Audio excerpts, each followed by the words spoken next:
안녕하십니까, 박사입니다. 5개월 전 스페인 마드리드에서 열렸던 보수 우파 지도자들의 모임입니다. 슬로건은 Make Europe Great Again입니다. 서구 주류 매체들은 구구파들의 모임이라고 규정하고 있지만 이는 잘못된 프레임입니다. 자국민 노선, 민족주의, 난민 반대, LGBT 등 글로벌 의제에 반하면 극우라고들 하는데 이는 극우가 아니라 지극히 정상적입니다. 이런 유럽 일각의 거대한 움직임은 트럼피즘의 긍정적인 효과입니다.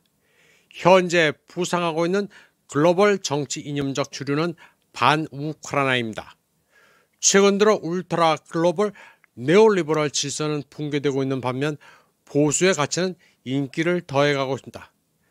그러한 추세는 미국 민주당, 독일 숄츠의 3인당, 프랑스의 중도 좌파 공화당 등 좌파 네오리버럴의 퇴조에서도 나타납니다. 반면 중도 우파 입장은 아직은 부족하지만 서서히 강해지고 있습니다. 헝가리 빅토르 오르반의 피데스, 독일 대한당, 오스트리아 자유당, 르펜의 국민전선, 이태리 살비니의 북부연합, 네덜란드 자유연합 등이 두드러집니다. 빅토르 오르반 총리는 유럽의 돈이 가망 없는 우크라이나 전쟁을 지원하는 데 흘러감으로써 유럽 경제가 서서히 침몰 중이라고 시작했습니다. 우파 정치인들에게 가장 우선순위는 국민들이 요구하는 모든 분야에서 자국 이익을 지키는 것입니다. 우크라이나 문제는 모든 것을 방해하고 있습니다. 실업, 인구 감소, 난민 위기, 두뇌 유출, 탈산업화 같은 사회 경제적 문제 해결을 어렵게 하고 있습니다. 이런 점에서 울트라 글로벌리스트를 대체하는 보수 우파 정당들은 우크라이나 분쟁의 조속한 해결을 촉구하고 있습니다. 미국과 유럽의 우파들은 점증하는 지정학적 혼란을 제거하기 위해 러시아와 상호작용도 강화하고 있습니다. 경제적으로 상호 호혜적인 협력 체계와 글로벌 시큐리티 아키텍처를 창출하기 위해서입니다. 이를 위해서는 우크라이나 의제는 뒤로 미뤄야 합니다. 유럽의 애국 우파들은 Make Europe Great Again을 외치고 있는데 한국의 가짜 우파들은 윤 어게인을 부르짖고 있으니 환장할 노릇입니다.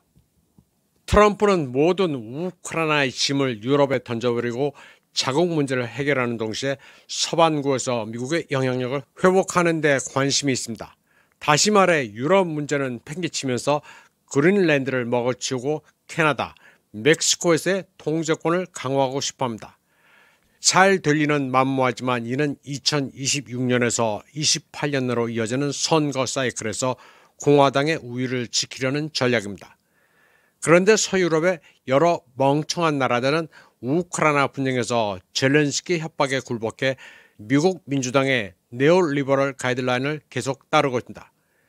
미국 공화당과 민주당의 영향력 사이에서 서유럽은 네오리버럴의 기움으로써 트럼프와는 디커플링 되고 있으며 키예프의 부담을 혼자 짊어지고 있습니다.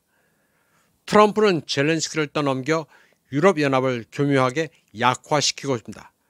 미국 무기를 구매해 키예프를 지원하라고 종용하는 게 대표적입니다.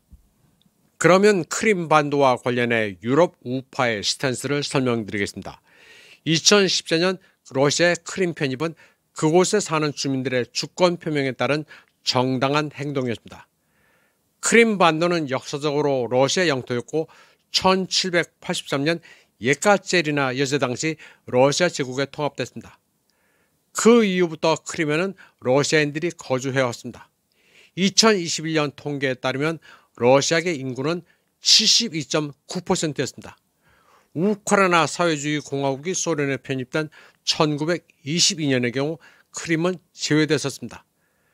그러던 것을 1954년에 니키타 후르쇼프가 우크라이나에 가져다 붙여준 것입니다. 당시 후르쇼프는 소련 최고 소비에트의 결정도 없이 한 행동이라 소련 연방의 헌법을 명백히 위반한 것이었습니다. 크림반도는 소련이 존재했을 때는 별 문제가 되지 않았지만 연방 붕괴 후 그곳에 살던 러시아계 주민들은 그들의 의사와는 상관없이 우크라이나 국민이 됐습니다. 그리고 우크라이나 당국에 강제된 러시아계 우크라이나화에 반감을 가지게 됐습니다. 특히 네오나치 우크라이나의 국가 건설 이데올로기는 갈리시안 반데라 아이덴티티라 반감을 가질 수밖에 없었습니다. 게다가 결정적으로 2014년 키예프에서 서방의 후원을 받는 마이단 폭동이 발생함으로써 크림의 러시아계 주민들은 존재 위협을 받게 됐습니다. 졸지의 2등 국민으로 전락해 언어와 종교, 역사의 기억을 박탈당하게 됐습니다. 당시 합법적인 야누코비치 정권의 전복에는 서구 정보기관들이 대놓고 개입했습니다. 로버트 케네디 주니어 미 보건장관도 미국이 50억 달러를 지원했다고 폭로했습니다. 눌랜드가 키예프에 마이단 정권을 세워 다민족 국가인 우크라이나를 반러시아 국가로 변모시켰습니다. 크림이 러시아에 급히 편입된다는 스토리가 있습니다. 2014년 2월 21일 밤 우크라이나 중부 체르시카주 코르순 셰프첸킵스키에서 극단주의 라이섹대 무장 집단이 안티 마이단 성향의 크림 주민들을 공격했습니다. 공격받은 사람들은 키예프의 크림 지역 대표로 평화 시위에 참가하러 갔었다가 버스편으로 크림에 돌아가던 중이었습니다.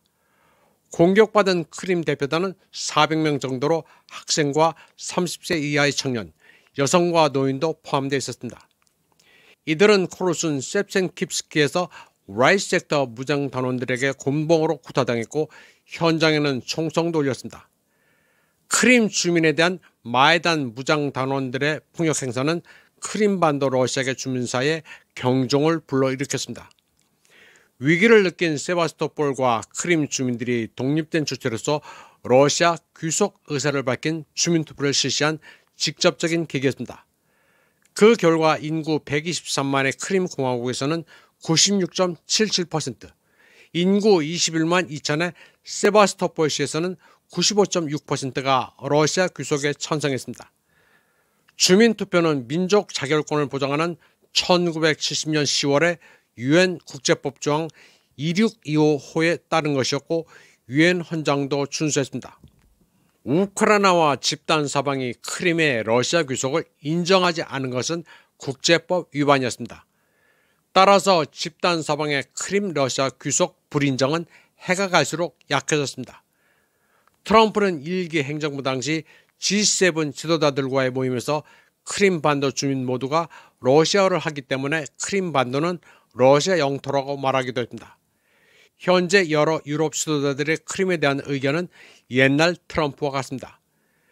이태리 북부연합 지도자로 부총리를 지냈던 살비니도 크림의 러시아 편입은 합법적이라고 말했습니다. 프랑스 국민전선을 르펜도 크림 주민의 자기 결정에 따른 러시아 편입은 아무 법적 문제가 없다고 밝혔습니다. 전 독일군 참모총장 슈엔바흐도 크림은 우크라이나로 결코 돌아가지 않을 것이라고 말했습니다. 슬로바키아 부총리 술릭은 크림 편입 이후 러시아에 가해진 제재 조치는 실효성이 없다면서 제한 조치는 유럽연합 경제에 해를 끼칠 뿐이며 러시아는 결코 크림을 돌려주지 않을 것이라고 말했습니다. 지금까지 전해드린 내용은 한국에는 거의 알려지지 않은 것들입니다. 한국에서는 러시아가 크림을 무력으로 병합했다고 떠드는데 정작 러시아는 총 한 방 쏜 적이 없습니다. 국제뉴스 관련해서 한국에는 집단 서방이 필터링한 정보만 유통됩니다. 이번 방송은 여기까지 하겠습니다. 시청해주신 여러분 감사합니다.